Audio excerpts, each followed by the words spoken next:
playing for 21. Candling 22. So do you consider the age question? It's not nearly as bad as it used to be. We used to get a lot of, oh man, you guys are pretty good for your age. Pretty backhand. Is that good? Like, do I want that? You could have been better if you weren't quite so, We don't get that as much anymore. We did, the first time we played with 3 Inches of Blood in Moncton, we got up on stage because it was just us and them. We got up on stage and we heard there were a bunch of people yelling, "Who let the kids on the stage?" But it turned out to be a really good show. And one of the guys actually came up to me afterwards and was like, "Man, I yelled this earlier. I'm sorry. You guys are awesome." At least he admitted it. Well, yeah. The measure of a man is admitting he's wrong. How's you guys have done a show already for Pop Explosion? Yeah. It was a good time. How was the show? It was great, yeah. It was great later. Unfortunately, for the first few bands, we were good bands. Everyone was at Guar still. For some reason, we decided to start it. I personally thought there's too many bands in the show, considering how it was the Guar after party and it started before Guar went on stage. Yeah. So there's bands to watch them, but it was a wicked turnout for after, and everyone had a good time. What do you guys think of the Pop Explosion metal influence right now? I mean, it's definitely stepping it up this year. Like last year, there was only the one metal show. Yeah, there was one at the the D5R showcase that we played. But this year, I mean, to kick it off with High on Fire and then Guar. I wish I didn't make that show. And then Guar, but it's great to see that they're starting to recognize that. Yeah, there's more in Halifax than just Pop Explosion. Like there's something out there, and there's an audience for it. So they're recognizing it now, which is really good. Metal's coming back. Exactly. Well, I'll tell you, they actually came to us, which is rare. Usually we're trying to hunt down media coverage, but there's definite interest in Pop Explosion organizers this year metal. They showed it. Well, I mean, with Johnny Stevens as the executive director now, he's an old school. He came up through the punk scene, so he's been a big supporter of us, even when he was in Nova Scotia. So I'm sure that's a lot of his influence. And now Josh Hogan's on the board of directors too, so there's a lot more of that getting into their organization. Josh does that in his spare time, doesn't he? Yeah. Spare time. There's another couple hours of sleep every night. Yeah. Don't want to get too much. No. You formed in 2005, so you would have been close to 16. Yeah, we were in high school. You guys would have been great time with me and Eric, grade 11. Yeah. At that time, when you formed, did you know this was going to become a profession? Like this was going to become it? No, I don't think so. Definitely not. We were not a serious band. More about a drinking jam. My parents went out next Saturday. We could come over. We could get drunk while we played. It's gonna be awesome. Playing just Metallica covers and Iron Maiden covers. Nazareth and Danzig. We did a lot of covers. We were just a high school band, just playing whatever, playing what we liked. We came up playing with Civilian here. So Chris Smith has been a big supporter for bands, especially for us. And, it's definitely come a long way. We've gotten a lot more serious about it, obviously. And you guys have taken on a style, I think, right now that, I didn't know how to word this question, but new wave, British, obviously, thrash is what I think when I hear you guys. Yeah, I mean, we don't really try to classify. We just play what we like.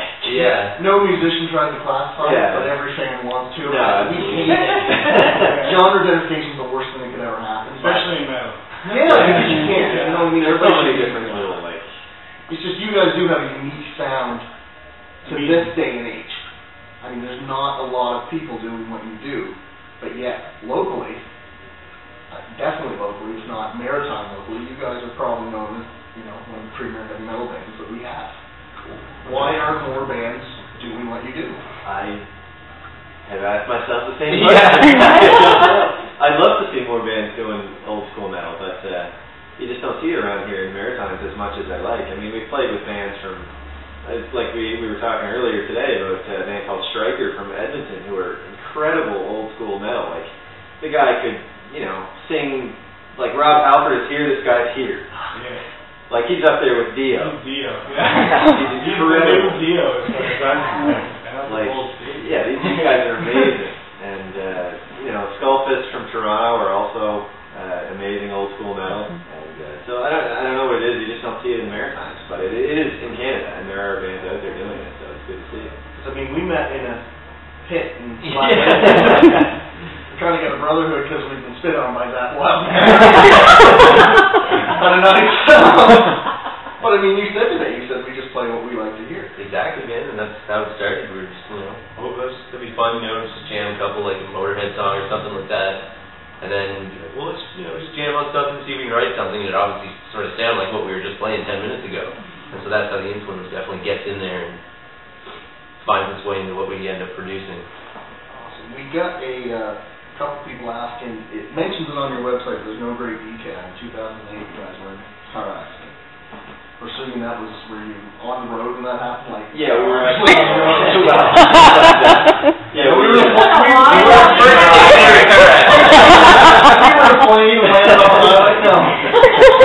Was it going to a gig? Is that better? I was coming home from Iron Maiden. Yeah, we did play one show. Yeah, we were in Montreal. We had played a gig the Friday night, which was actually a wicked gig. We played with Italian, which is another amazing old school metal band from Montreal. And we went to see the first Heavy MTL festival. So did we? Yeah. It was an amazing show. Mastodon, Death Clock. But yeah, so we were on our way back. It was the Monday. We stayed, Sunday. We were driving back on Monday, and it was just outside of Moncton. It was around midnight, I think, on the Monday, and somebody had gotten on the highway the wrong way, like westbound and eastbound lane.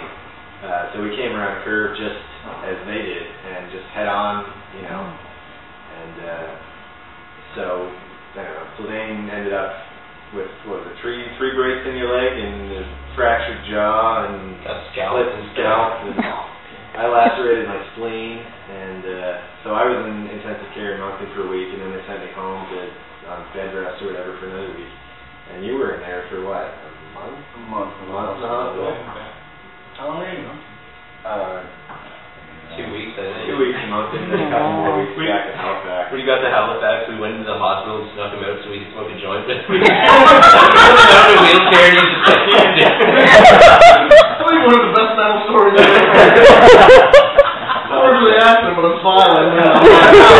It makes for a good story. But yeah, so that was a major setback. We were actually in the middle of recording the album at the time.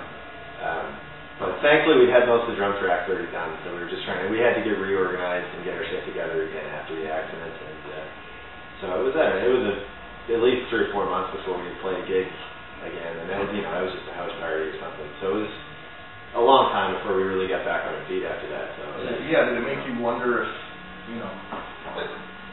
we used to have jobs where we traveled a lot and we had a really bad accident ourselves. And it made us contemplate if we wanted to keep doing it. You guys must have gone through that as well. I didn't. Yeah, I don't know about you guys, but if anything, it was just like, well, now, things have been put in perspective more. What are the chances that we'll get a jail-free card like that again? So, just got to do it. I mean, then you got to live life. You can't. Just live in fear. I think actually at that point, they're going to get more serious.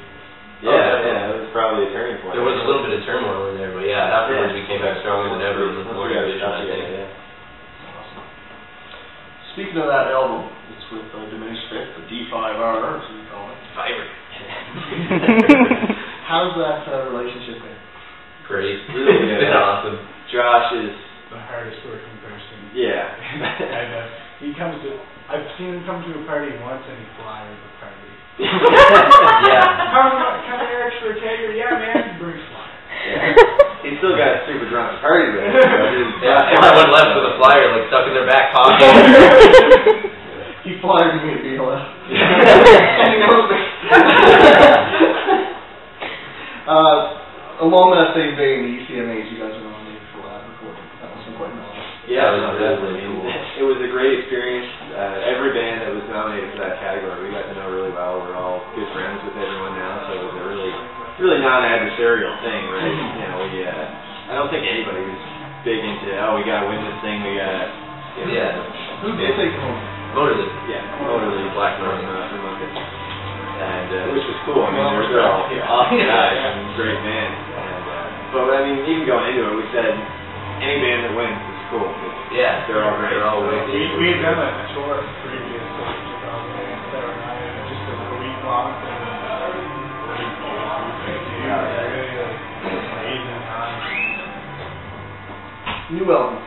Any talk? Any recording started? Yeah, we are writing as much as we can right now. I think we have 9 or 10 tracks written, so we're trying to finish off 4 or 5 more so we have a few to pick and choose from, and we'll do pre-production and rehearsal, and we're hoping to get in the studio by winter, late winter, early spring kind of thing. We'll see how it goes. Hopefully it'll be a lot faster than the last one. Yeah. Well, if you guys can just stay in one piece. Yeah. We didn't take any extended road trips. Now you know why bands lost themselves in the woods. Yeah. Any word on the title? Anything you see? Tentatively, I think it's going to be Lethal Waters, which is a newer track that we've been playing, which we'll actually be playing tonight. So, yeah. Not set in stone. Not set in stone, but that's what we've been talking about. Is that based on Halifax water? Where did we see that? We saw the word Lethal Waters written somewhere. We're like, oh, that's a good name. Was it the same? Was it in an FCC? I think we saw there's a few other ones. Lockdown, Hostile, True. So we might turn that into There's song titles everywhere. That's, Red Blood Cold Steel came from a Conan the Barbarian book. Conan the Warlord. Yeah, Conan the Barbarian. Oh, the sequel. That's like that. Yeah. What about touring after that? Any look at expanding your tour? We haven't looked that far. I mean, we want to, obviously, but it's a matter of trying to book shit. It's hard for a band at our level because it's hard to get contact further west because nobody knows who we are. But we'll try to get in contact with bands that we know that we're slowly meeting through Ontario and out further west. So Plans to go big as we possibly can. as much as we can. Put as much touring as we can, and we didn't tour the west coast at this point. I think we're going. We're going. We really want to get across the country for this one. Same question. See it from the Maritimes. A lot better chance you guys get noticed there in Montreal than Halifax. Yeah. Is that a struggle? Do you find that to be a struggle? A welcome challenge, I guess. If I can hop that in. We've been very fortunate, especially since we're not one of those heavier bands that's helped us a lot. Not that, if anything, I love so many bands between vocals, but people are like, oh, I can book you on TV, like we were on the Candy Show. We're doing breakfast television. Yeah, really. Yeah, it should be a lot more money. You guys just pull a total diva thing. Where the fuck's my Kim Horton? Had a metal breakfast. I wanted Bailey's in my coffee. Damn this place. Anything you want to plug, guys, before we sign off? Everything. Our website. Check out our website. Yeah, checkmore.com. Check out our MySpace. Black Moor. Check out our cooking blog on I should have worked that in somehow. I'm gonna have to send you a recipe. You seriously have a cooking blog? Yeah, they made nachos. Nacho there. Black Moor, nuclear nacho. Time to die stir fry. And I think for dessert we're making time to die strawberry. Check out for our blog, Like Rock Roll Beast. Already mentioned them. Rock Roll Beast and Rock Candy are merch folks. You guys are you can contact Black Moor.